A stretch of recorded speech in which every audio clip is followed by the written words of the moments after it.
Belum pernah melihat pria yang begitu hebat. Dia hanya menggunakan miliaran gulung plastik pembungkus. Ditambah 2 pohon besar yang bercabang, sehingga dapat membangun tempat berlindung teraman di dunia.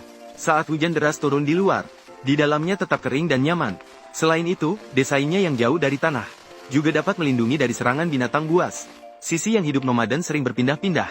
Hari ini dia menemukan tempat yang lembab lainnya. Di sini ada 2 pohon besar yang saling berhadapan di seberang sungai, dan bentuknya yang unik seperti gurita.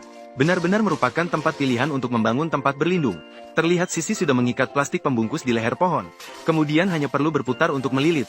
Dengan cara ini, dapat membangun kerangka tempat berlindung. Memudahkan pekerjaan sekaligus menambah daya tarik. Namun, hal seperti ini hanya bisa dilakukan saat tengah hari. Karena pagi dan sore pasti akan bermasalah. Untungnya, Siha memiliki ketahanan yang kuat. Meskipun celananya basah, dia tidak menyerah. Lapisan plastiknya juga menjadi tidak transparan dengan cepat terlihat oleh mata.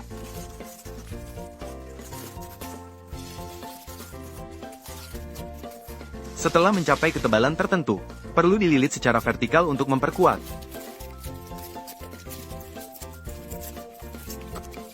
Seiring dengan penyelesaian penguatan di sisi lainnya, maka bisa mulai membangun bagian penyangga di tengah. Di sini harus dililit cukup kuat, agar tidak jatuh saat tidur malam.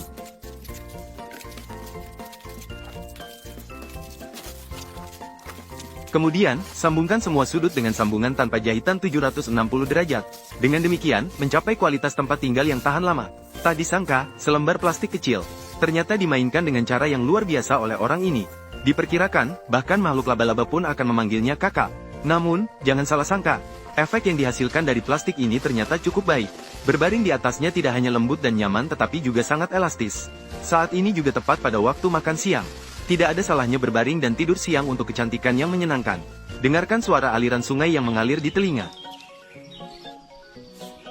Setelah bangun, dia mulai langkah kedua dalam membangun. Mengingat bahwa hujan di hutan cukup banyak, nyamuk dan semut pun menggigit tanpa suara.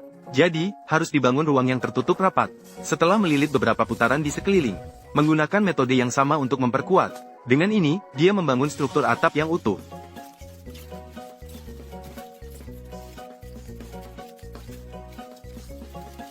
Selanjutnya, dapat dilakukan penutupan atap, dan dengan bantuan pinggang ramping dari pohon, menutup seluruh sisi dengan rapat, hanya menyisakan satu lubang untuk masuk dan keluar dengan mudah.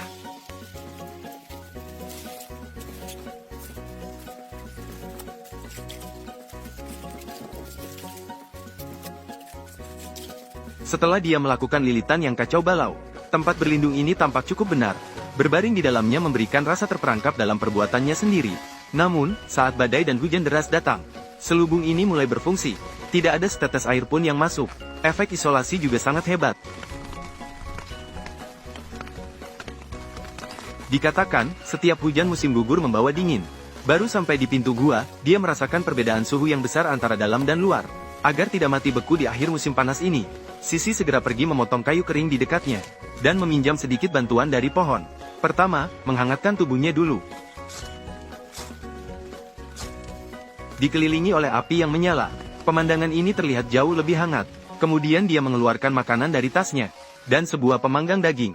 Makan malam hari ini hanya akan menikmati sayap ayam panggang ala Orleans, karena sudah dimarinasi sebelumnya, jadi tidak perlu bumbu tambahan. Cukup dibakar perlahan di atas arang. Manfaat tinggal di tepi air sangat jelas.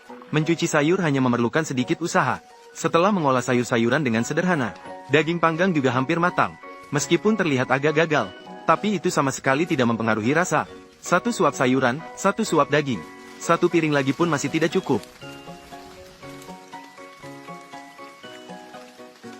Setelah kenyang, dia mencari beberapa buah liar di sekitar. Ditambah dengan beberapa jarum pinus yang hijau subur. Hidup kecil ini sungguh nyaman. Namun tempat berlindung yang dibangun dengan plastik pembungkus ini hanya bisa digunakan sementara. Bukankah ini? Dia baru saja pergi beberapa hari. Dalam dan luar sudah berubah menjadi sangat menyedihkan. Sama sekali tidak bisa diperbaiki lagi. Jadi dia hanya bisa memulai perjalanan lagi. Mencari tempat yang bisa ditinggali untuk waktu yang lama. Untungnya usaha tidak mengkhianati orang yang berusaha. Setelah berputar-putar di hutan selama setengah hari, akhirnya menemukan sebuah pohon besar yang mati mendadak. Melihat waktu sudah tidak pagi lagi, Sisi memutuskan untuk memanfaatkan tubuh pohon itu untuk membuat rumah kedua di alam liar. Dia dengan cepat mengeluarkan sebuah alat untuk beraksi. Dia memberikan serangkaian pukulan penuh cinta kepada pohon.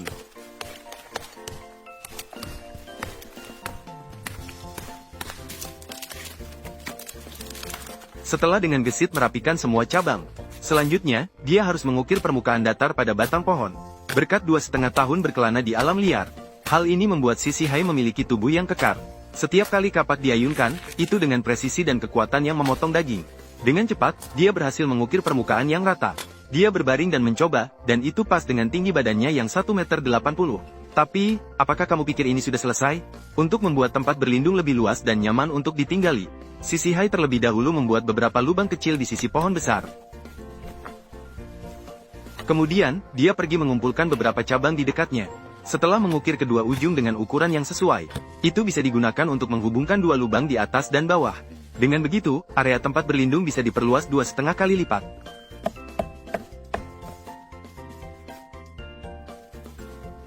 Setelah kerangka utama selesai dibangun, selanjutnya, dia harus terus mengumpulkan beberapa dahan. Digunakan untuk membuat dinding tempat berlindung, mengikis cabang-cabang yang berlebih di permukaan, dan mengikatnya dengan tali rami, sehingga memastikan setiap dahan dapat terpasang dengan kokoh. Di bawah pengoperasian yang sabar dan teliti dari Shihai, dengan cepat, dia berhasil menyelesaikan pembangunan satu dinding. Selanjutnya, dia melakukan hal yang sama. Dia juga dengan cepat membangun dinding kedua.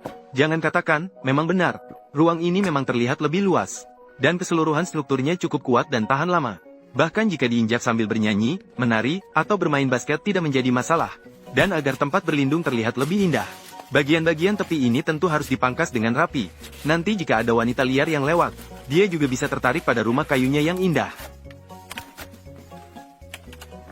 Kemudian, Shihai membengkokkan sebatang dahan menjadi bentuk lingkaran, berencana untuk membuat bingkai pintu untuk tempat berlindung. Namun di tengah jalan, tiba-tiba muncul sebuah kejadian kecil. Syukurlah, Shihai bereaksi cukup cepat, hampir saja mengenai wajahnya yang tampan. Mengikatnya dengan tali dengan kuat. Bingkai pintu yang ukuran pas telah selesai dibuat. Setelah itu dipasang di lubang. Kemudian menyiapkan 99 batang kayu kecil. Baru kemudian bisa dipasang dengan rapi. Mengatur kayu-kayu tersebut dengan rapi di atasnya. Namun, semakin saya lihat, bentuk ini semakin terasa aneh. Seolah-olah ada perasaan yang familiar. Teman-teman yang pernah tinggal di sini pasti bisa melihatnya dengan sekali pandang. Kemudian, Shihai membentuk lingkaran lagi. Namun kali ini untuk membuat pintu besar. Setelah mengatur batang-batang kecil ini dengan rapi, kemudian mengikatnya dengan tali rami secara berurutan, agar setiap batang tidak berani pergi dari rumah. Memotong bagian yang berlebih. Sebuah pintu besar pun selesai dengan mudah. Namun untuk mencapai standar tempat tinggal yang sebenarnya, harus mengecat dinding sekali lagi. Mengenai bahan cat, tentu saja harus menggunakan lumpur ini. Semua orang bilang lumpur tidak bisa menopang dinding. Namun selama digunakan bersama rumput kering, dan diinjak dengan kuat sebanyak 77 kali, maka campuran beton liar terkuat dalam sejarah pun selesai. Tekstur yang pasti ini terlihat sangat lengket. Selanjutnya, cukup isi setiap celah di tempat berlindung. Maka dia bisa dipastikan tinggal di dalamnya dengan kedap udara.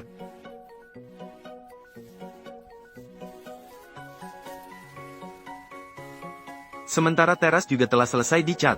Shihai segera masuk untuk merasakannya. Meskipun kenyamanannya sangat baik, namun warna ini terlihat agak suram. Jadi Shihai pergi mengumpulkan beberapa lumut di dekatnya. Benda ini merupakan harta karun di alam liar. Ditaruh di atap tidak hanya melindungi dari hujan dan sinar matahari. Ini juga dapat meningkatkan sifat isolasi dari tempat berlindung.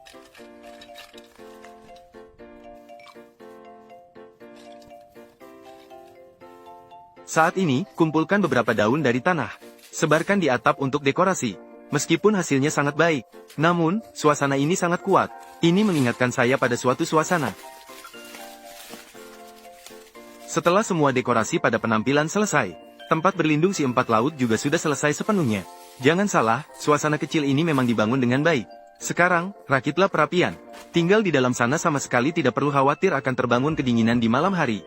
Si empat laut yang sibuk sepanjang hari. Cacing di perutnya sudah mulai berteriak. Dia menemukan beberapa jamur di dekat situ. Benda ini memiliki aroma segar yang lembut. Entahlah apakah ini bisa dimakan.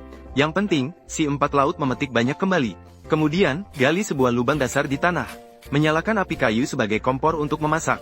Sambil menunggu api kayu menyala, Shihai mengolah labu sedikit, mengeluarkan bagian dalam labu yang tidak diperlukan, menutupnya dan itu menjadi seperti panci tekanan liar.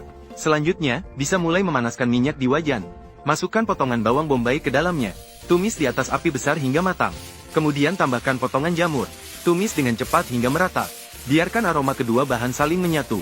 Awalnya saya pikir ini akan menjadi hidangan kecil jiangqi yang lezat. Namun tindakan selanjutnya membuat saya terkejut. Saya bertanya, metode memasak apa ini dengan menuangkan susu ke dalamnya? Bagaimanapun, saya benar-benar kehilangan selera makan.